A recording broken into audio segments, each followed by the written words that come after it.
নমস্কার, কুকুই চৈতালিতে সবাইকে স্বাগত।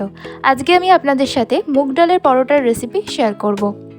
এর জন্য প্রথমে আমি 100 গ্রাম মতো মুগ ডাল ওভারনাইট সোক করে রেখেছিলাম। সেটা এক টুকরো আদা আর 2টো কাঁচা লঙ্কা দিয়ে পেস্ট করে নিয়েছি। এবার একটা পাত্রে 1 কাপ ময়দা আর 1 কাপ আটা নিয়ে নিচ্ছি। এতে দিয়ে দিচ্ছি সামান্য পরিমাণে লবণ, 1 চামচ মৌরি, সামান্য পরিমাণে হলুদ গুঁড়ো, দিয়ে দিচ্ছি কসুরি মেথি আর অ্যাড করে দিচ্ছি হিং আর জিরে গুঁড়ো। সব কিছু দিয়ে ভালো করে মিশিয়ে নেব। আপনারা চাইলে পুরোটা আটা বা পুরোটা ময়দাও ব্যবহার করতে পারেন।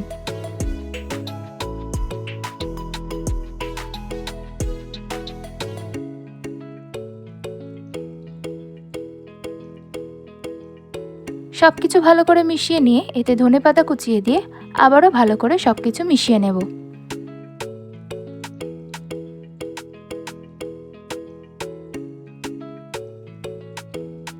এবার এর মধ্যে পেস্ট করে রাখা ডালটা দিয়ে দিচ্ছি।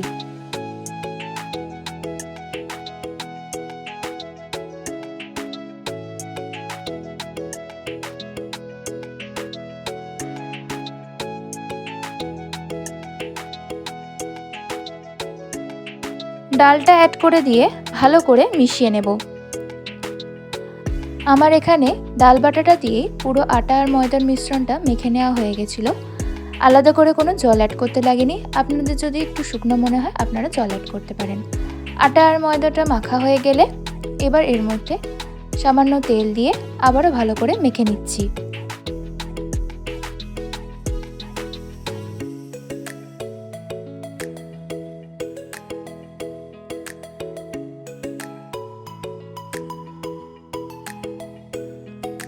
এবার এটা আমি 10 মিনিটের জন্য রেস্টে রেখে দেবো। 10 মিনিট পর লেচি কেটে নিয়ে এভাবে গোল গোল করে বেলে নিয়ে তাওয়াতে দিয়ে 2 পিঠ ভালো করে সেঁকে নেব।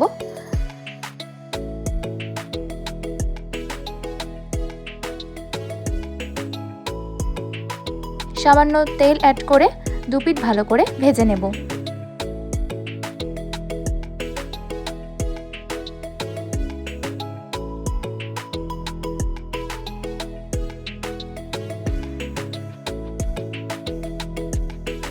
ব্যাস রেডি দারুণ স্বাদের মুগ ডালের পরোটা। আমি এটা সম্পূর্ণভাবে নিজের মতো করে বানিয়েছি। অনেকে অনেক রকমভাবেই মুগ ডালের পরোটা বানায়। আপনারা চাইলে এটা বাড়িতে ট্রাই করতে পারেন এবং ভালো লাগলে অবশ্যই কমেন্ট করে জানাবেন। পরোটার সাথে সার্ভ করার জন্য আমি আলুর তরকারি বানিয়েছিলাম। রেসিপিটা ভালো লাগলে অবশ্যই লাইক এবং শেয়ার করে দেবেন এবং আরও নতুন নতুন রেসিপি পাওয়ার জন্য কুক উইথ চৈতালি চ্যানেলটি অবশ্যই সাবস্ক্রাইব করে দেবেন।